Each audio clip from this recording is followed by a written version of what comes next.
사람들은 지금 이 시간, 우리가 금요 예배로 모인 이 시간을 특별한 단어로 부르고는 합니다. 바로 불금이라는 단어입니다. 불타는 금요일 밤을 줄인 말인데요. 출근 부담이 없는 주말을 앞에 두고 자유를 만끽하는 시간입니다. 지금 우리가 교회 밖으로 몇 발자국만 나가면 한창 진행되고 있는 불금의 현장을 볼 수 있습니다. 그런데 이렇게 금요일을 불태우기 위해 흔히 사람들이 사용하는 연료가 있습니다. 바로 알코올, 술입니다. 술에 취하게 되면 사람에게 어떠한 변화들이 일어나게 됩니까? 여러 가지 신체적 변화가 동시에 일어납니다. 먼저 눈은 동공이 열려서 초점을 제대로 잡지 못합니다. 혀는 꼬여서 발음이 이상해집니다. 소화기관은 음식물을 올바로 소화시키지 못하고 위로 개워냅니다. 분명 똑바로 걷는 것 같은데 비틀거리며 걷게 됩니다. 그리고 뇌마저 판단 능력과 기억 능력을 잃어버리게 됩니다. 이러한 상태를 우리는 만취 상태라고 합니다. 만취 상태란 온 몸이 술에 의해 지배당하고 있는 상태입니다. 소화기관에 의해 분해된 알코올이 혈관을 타고 몸의 구석구석으로 전달되어 온몸이 술의 강력한 영향력에 압도되는 것입니다. 눈도, 혀도, 소화기관도, 뇌도, 팔다리도 모두 술의 통제를 받게 되는 것입니다. 그런데 이상하게도 사람들은 이렇게 술의 통제를 받는 것을 즐기나 봅니다. 수많은 사람이 일부러 술에 취한 상태에 들어갑니다. 자녀들이 속을 썩일 때, 직장 상사로부터 욕을 먹었을 때, 입시와 취업과 승진에 실패했을 때 사람들은 더욱 술을 찾습니다. 이럴 때 술은 탁월한 능력을 발휘합니다. 순간적으로 사람들의 온 몸과 마음을 마비시킴으로써 모든 아픔과 모욕과 실패감으로부터 술은 사람들을 구원해 줍니다. 하지만 사람들은 너무나 잘 알고 있습니다. 그것은 단지 일시적인 구원일 뿐이라는 것을 알고 있습니다. 술을 마셔도 술을 마시게 한 현실은 변하지 않으며, 그래서 술이 깨면 더 머리가 아파질 것이라는 사실도 잘 알고 있습니다. 하지만 그들은 여전히 술을 마십니다. 그런데 우리가 보기에 만취의 상태는 결코 아름다운 상태가 아닙니다. 만취하여 길에 앉아서 토하고 있거나 만취하여 고래고래 소리를 지르고 있는 사람들의 모습은 결코 보기 좋은 모습은 아닙니다. 그래서 성경은 술 취하는 것을 방탕한 것으로 규정하고 이를 금하고 있습니다. 오늘 본문입니다. 술 취하지 말라, 이는 방탕한 것이니. 그런데 오늘 본문은 이에 그치지 않고 더 나아가 이렇게 말씀하고 있습니다. 술 취하지 말라, 이는 방탕한 것이니 오직 성령의 충만함을 받으라. 만취와 성령 충만이 한 구절 안에 같이 언급되고 있습니다. 하나는 지극히 방탕한 상태이고 하나는 지극히 거룩한 상태입니다.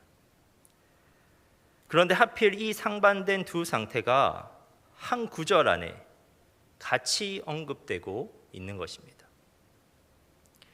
이것은 단순히 상반된 두 상태를 대조하기 위함은 아닙니다. 알고 보면 극과 극인 것 같은 이 두 상태의 출발점이 하나이기 때문입니다.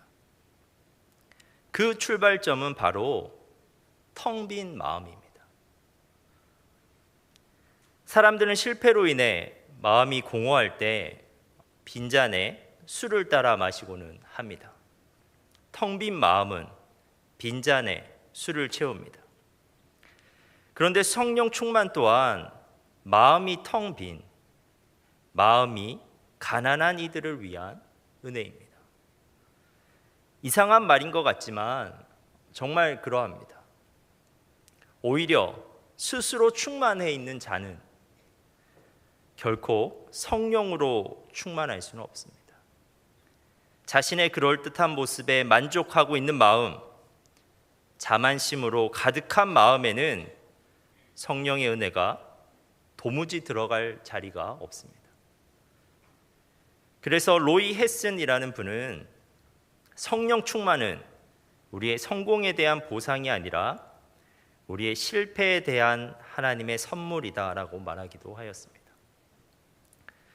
사실 성경이 증언하고 있는 최초의 성령 충만의 현장도 이와 다르지 않습니다. 오순절에 임한 성령 충만은 주님을 신실하게 따르는데 성공한 제자들에게 주어진 것이 아니었습니다. 오히려 철저히 실패한 제자들에게 주어진 선물과도 같은 것이었습니다. 십자가 사건 앞에서 예수님을 부인하고 멀리 도망간 자들, 그러므로 자격을 갖춘 이들이 아니라 부자격자로 확실히 판명된 이들에게 주어졌습니다. 그들이 선교 사역을 성공적으로 완수한 단계에 이르러서가 아니라 아직 아무 일도 할 수 없는 무기력한 상태에 있을 때 주어진 은혜였습니다. 성령 충만은 충만과는 정반대의 상태에 있는 이들을 위한 은혜입니다. 성령 충만의 시작점은 언제나 자신의 실패를 철저히 깨닫는 것으로부터 시작합니다. 우리는 살면서 다양한 실패의 자리에 처하게 됩니다. 자신의 노력을 쏟아부었던 일에서의 실패, 진학과 취업과 사업에서 우리가 실패하기도 합니다. 자신이 사랑하는 사람과의 관계에서의 실패, 부부간의 갈등, 자녀와의 갈등을 우리가 겪기도 합니다. 건강에서의 실패, 각종 질병에 걸리기도 하고, 그리고 영적 실패, 반복되는 죄에 계속해서 넘어지기도 합니다.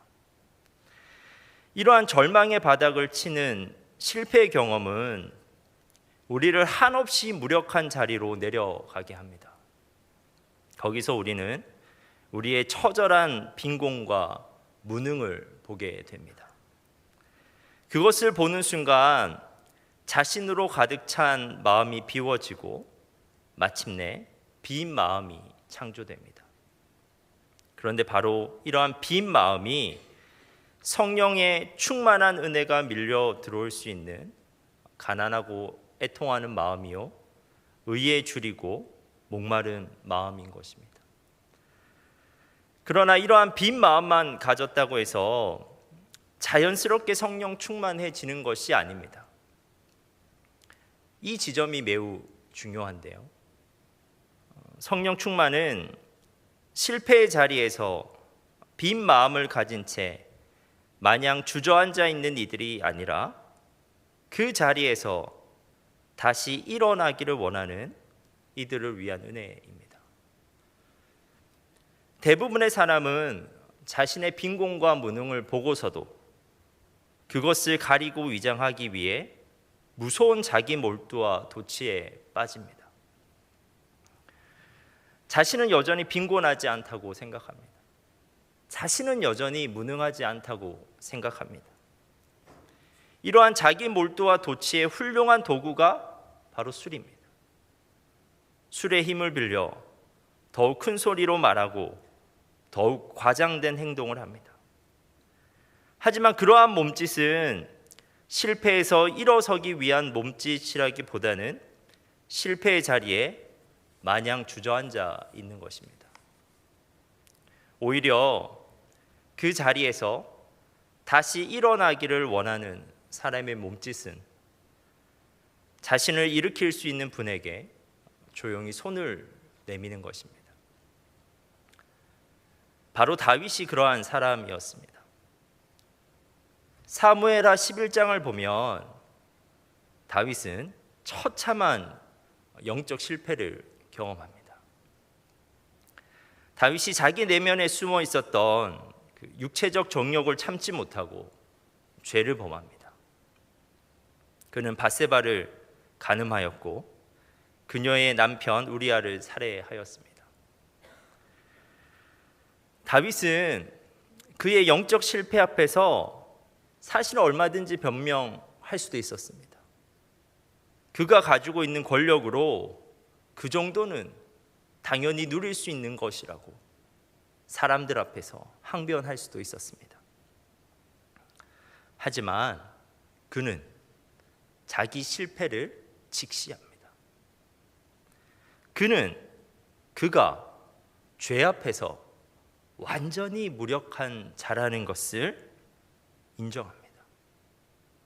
그래서 그는 그 죄의 문제를 해결할 수 있는 유일한 분에게 부끄럽지만 조용히 손을 내밉니다.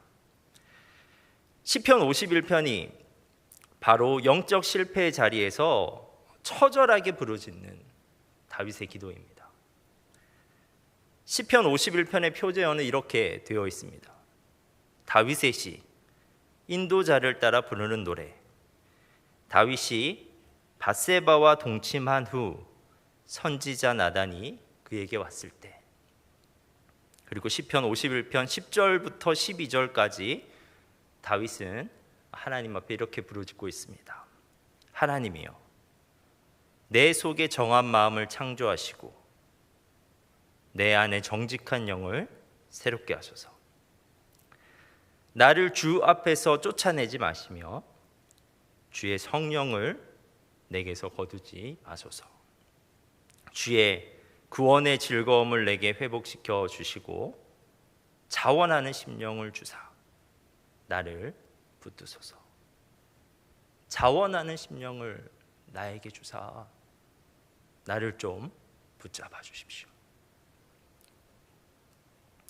그런데 하나님은 무력하게 실패의 자리에 꿇어앉아 손을 내미는 다윗의 손을 물리치지 않으시고 그의 손을 잡아서 일으켜 세워주셨습니다.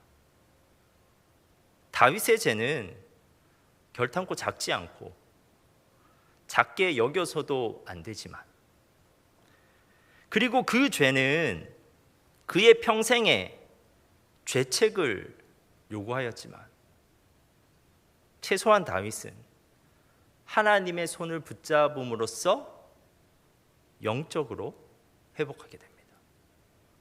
성령을 회복하게 됩니다. 그런데 영적으로 회복한 그는 더 이상 무너지지 않고 완전히 망가지지 않고 다시 깨어진 그의 인격과 공동체와 그의 사명을 회복하기 위해 노력하는 자가 될 수 있었습니다. 하나님의 회복하는 은혜는 그 큰 죄를 훨씬 더 넘어서는 큰 은혜였습니다. 여러분, 성령 충만한 사람도 실패합니다. 실패하지 않으려고 노력하지만 실패하게 되는 나의 연약한 모습, 나의 형편없는 모습을 보게 됩니다. 하지만 성령 충만한 사람은 어떠한 실패의 자리에서도 끊임없이 일어서려고 하는 자입니다. 성령 충만한 사람은 매일 신속하고도 철저하게 회개하는 사람입니다. 성령 충만한 사람은 매일 하나님의 은혜를 구하면서 살아가는 사람입니다. 그렇다면 우리가 실패의 자리에서 하나님께 손을 내밀어 받을 수 있는 성령 충만이라는 것은 도대체 무엇입니까? 만취랑 온몸이 술에 의해 지배당하는 상태였습니다. 알코올이 혈관을 타고 몸의 구석구석으로 전달되어 온몸이 술의 강력한 영향력에 압도되는 것이었습니다. 성령 충만 또한 이와 같습니다. 성령 충만을 받는다는 것은 성령이 물과 같아서 우리에게 더 부어지는 것을 의미하는 것이 아닙니다. 우리에게 이미 3분의 1의 성령이 계셨는데 3분의 2의 성령이 더 부어지는 것이 아닙니다. 성령은 인격이셔서 분리될 수가 없습니다. 성령 하나님은 이미 우리 안에 일로서 온전히 존재하고 계십니다. 그렇다면 성령 충만은 무엇입니까? 성령의 충만은 우리 안에 이미 내주하시는 성령이 우리를 더 온전히 주장하며 우리 안에서 더 강력하게 역사하시는 것을 말합니다. 이전에는 내가 나를 주장하여 나의 힘으로 해서 실패했지만 이제는 성령이 나를 온전히 주장하시며 그의 능력으로 나를 도우신다는 것입니다. 성령 충만은 이전에 내가 자신에게 대해 가졌던 주도권을 성령에게 내어드리는 것입니다. 우리는 우리의 실패 앞에서 그 용기를 가지게 되는 것입니다. 나의 힘으로 더 이상 되지 않으니 성령께 나의 삶을 한번 맡겨보자. 그 실패의 자리가 그러한 용기의 자리입니다. 그리고 우리가 그렇게 이례적으로가 아니라 지속적으로 성령 충만을 받기 위해서는 그 성령님과 친밀해져야 합니다. 우리 안에 인격으로 내주하시는 성령이 우리를 더 주장하실 수 있도록 그분과 친밀한 교제를 유지하는 것입니다. 성령께서 우리 마음 가운데 말씀하시면 그 말씀에 귀 기울이고 즉각적으로 순종하면서 살아가는 것입니다. 성령께서는 우리의 심령 가운데 갑작스럽게 예배드리고 싶은 마음, 기도하고 싶은 마음, 누군가를 도와주고자 하는 마음을 불러일으키십니다. 이러한 경우에 우리가 성령께서 주시는 마음에 즉시 복종할수록 성령은 더 깊은 영적 자리로 우리를 인도하십니다. 우리가 성령의 다스림을 받고자 자발적으로 복장할 때 우리는 성령에 의해서 지속적으로 충만해질 수 있습니다. 그리고 그렇게 성령 충만할 때 우리는 이전에 나에게 없었던 성령의 능력 안에 거할 수 있습니다. 18절의 전후 말씀이 바로 성령 충만함으로 누리는 그리스도의 삶에 대한 것입니다. 성령 충만함으로 우리는 그리스도의 뜻이 무엇인지 알게 되며 그리고 우리의 예배와 감사의 생명력을 얻게 되고 상대방에게 복종할 수 있는 겸손함을 얻게 됩니다. 이것들은 우리의 능력으로는 할 수 없는 것들입니다. 우리는 결코 스스로 그리스도의 뜻이 무엇인지 알 수 없으며 하나님을 예배할 수도 없고 하나님께 감사할 수 없으며 누군가를 섬길 수도 없습니다. 하지만 성령이 우리를 주장하시면 성령께서 우리에게 역사하시면 이러한 일들이 가능하게 되는 것입니다.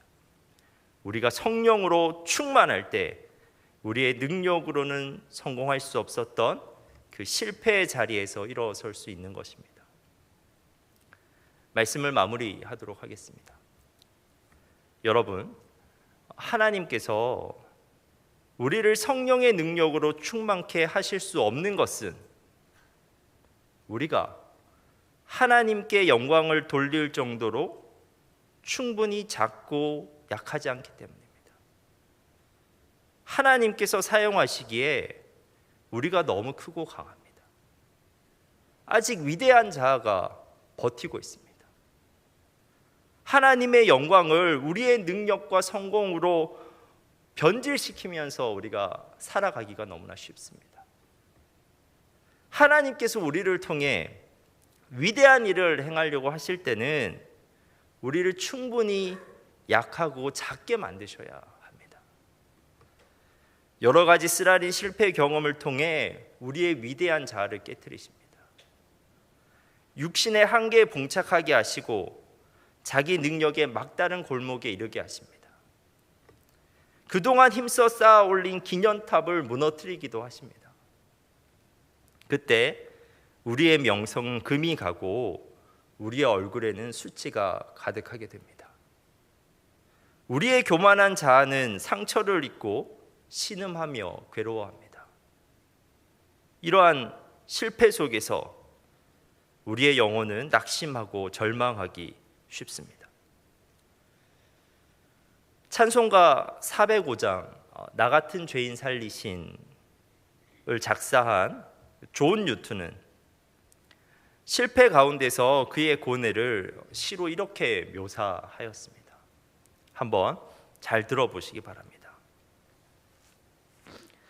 나는 더 큰 믿음과 사랑 안에 자라며 모든 은혜로 충만하기를 간절히 구했네. 그러나 주님은 내가 구한 축복 대신 내 마음의 숨은 사악함을 드러내시며 지옥의 성난 권세가 내 영혼에 엄습하게 하여 나를 더욱 공곡해 하며 나의 모든 계획이 어긋나게 하며 나를 꺾으시고 나를 바닥에 낮추셨네. 주여, 왜 나를 이렇게 대하십니까? 나를 죽이려 하십니까? 이에 주께서 대답하시기를 바로 이것이 너의 기도에 대한 응답이다. 네가 당한 시련은 너의 자아를 교만에서 자유케 하고 세상의 즐거움을 향한 너의 계획을 무산시켜 내 안에서 모든 것을 추구하게 하려고 내가 동원한 연단의 방편이었다. 사랑하는 여러분, 실패하셨습니까? 하나님은 여러분의 자아를 교만에서 자유하게 하시고 세상의 즐거움을 향한 여러분의 계획을 무산시키고 계신 중입니다. 여러분, 오늘도 실패하셨습니까? 하나님은 여러분에게 빈 마음, 가난하고 애통한 마음을 창조하고 계신 중입니다. 여러분, 실패하셨습니까? 그렇다면 이 시간 그 실패의 자리에 주저앉아 있지 마시고 조용히 우리를 일으킬 수 있는 분에게 손을 내미시기 바랍니다. 하나님께서는 우리를 성령 충만케 하사 그 실패의 자리에서 여러분을 일으키실 것입니다. 기도하겠습니다. 하나님, 우리가 성령으로 충만하게 하옵소서. 우리가 실패의 자리에 마냥 주저앉아 있는 것이 아니라 그 가난한 마음으로 주님의 은혜를 구하게 하옵소서.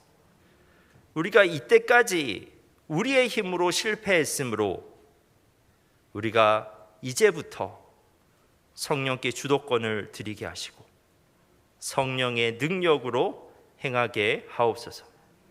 그래서 실패에서 우리를 일으키시는 성령의 역사를 경험하게 하옵소서. 예수님의 이름으로 기도합니다.